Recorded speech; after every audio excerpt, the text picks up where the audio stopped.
Hi everybody, welcome back to Sugar Candy Miniatures. On this week's episode, I'm painting up a cute little frog miniature that Trent from Miscast sculpted.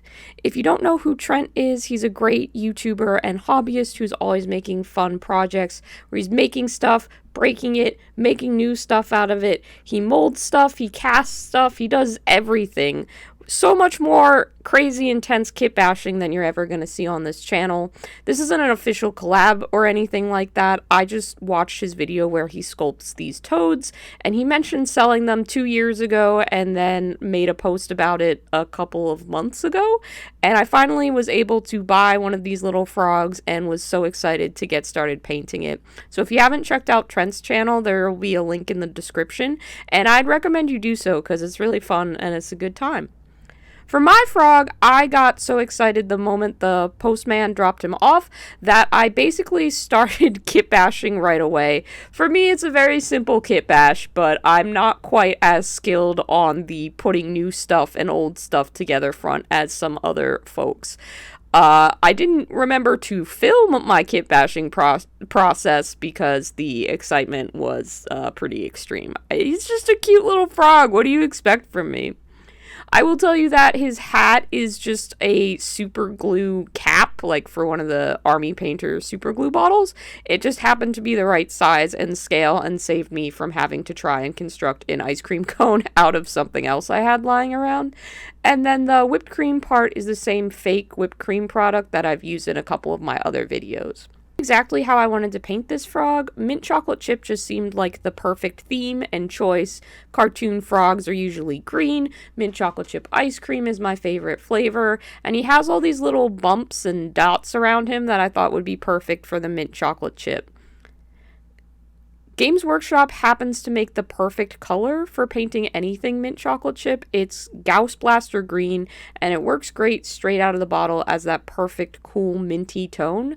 And I just started by base coating the entire frog with mint chocolate chip color. Once that was done, I moved on to the cone parts, so his little hat and his little feeties. They were both going to be waffle cone. I'm using the same method that I used in my freehand painting video, so I'll put a link to that in the description as well. But it's pretty simple. It's just a flesh tone base tone, and then I will come in later to do the freehand stripes. For the chocolate parts, I used Mornfang Brown by Games Workshop and started by just putting them on the eyes and all of the more prominent little bumps and ridges that we're going to read as chocolate chips. I'm really happy I had an opportunity to paint this miniature. I remember when I first got into the hobby, I was really worried that finding ways to augment miniatures or paint them in unusual color schemes was gonna go poorly for me. I didn't have the best experience when I showed up with a bunch of orcs wearing little pink and white striped ice cream man outfits to my first ever game of Warhammer 40k, and that always kind of stuck with me. I was worried about making the same thing over and over again if I painted mint chocolate chip too much, but it's my favorite ice cream flavor, and it's such a fun color to paint. With this project, I just kind of promised myself that I could just do what I wanted. I was going to make this exactly the way that I wanted, and that was fine. I find a lot of comfort in watching other hobbyists or finding other people who do unconventional projects. It's always made me feel like there was a space for people to be a little bit quirky in the hobby. And after the really nice response I got on painting my Strawberry Knight, a couple of other people have said as much about my work.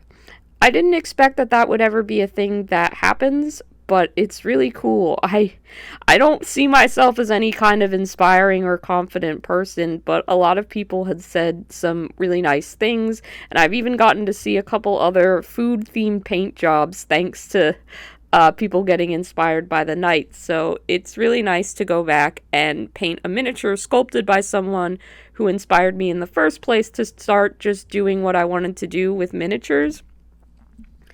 I also found that while investigating this, it wasn't so weird to want to paint stuff to be candy, because one of the more prominent brands that people respect for having good quality hobby products makes stuff precisely for this purpose. You'll see it now in the video, but Tamiya, who makes, the panel liner and the extra thin glue that everybody raves about, also makes synthetic food products. Granted, they're only sold in like Japan or Taiwan, but I bought them through an Etsy seller. The packaging has cute little hearts on it, and it comes in a couple different flavor varieties, and I can't wait to get more and test them all. I used some of the strawberry syrup one on another project, but this time we're going for a hot fudge sundae look. It pipes right on, and it is adhesive in and of itself. So once you get it kind of set in the position that you're looking for, I wanted him to have some little chopped nuts on his little ice cream cone hat. So I also had some faked chopped nuts, because of course I do. I have so many weird faked food products lying around. But yeah, I went ahead and I just stuck them right on. That's why you see this plastic bag. It's to catch all of the ones that don't quite adhere. Very much like when you are dusting a real cake with sprinkles or chopped nuts, it'll fall off and make a big mess if you don't have something there to catch it. But yeah, that is it. A very basic paint job for me, because I'm just using colors that I know and love and making a fun little ice cream frog. I'm so happy with how he turned out. I've basically had the vision for how I wanted this frog to look for years, and to actually be able to put it all together, it just makes me so happy. Shout out to Trent for sculpting this really cool frog, and also to my top tier patrons, Paul No and Annie. You guys are the best. I really appreciate it. If you want to support me, I do have a Patreon. There's also Ko-fi. You can subscribe, you can like the video, you can do all that cool stuff that people remember to say in the middle of their videos. But I hope you guys like this one, and I'll see you on my next project. Bye!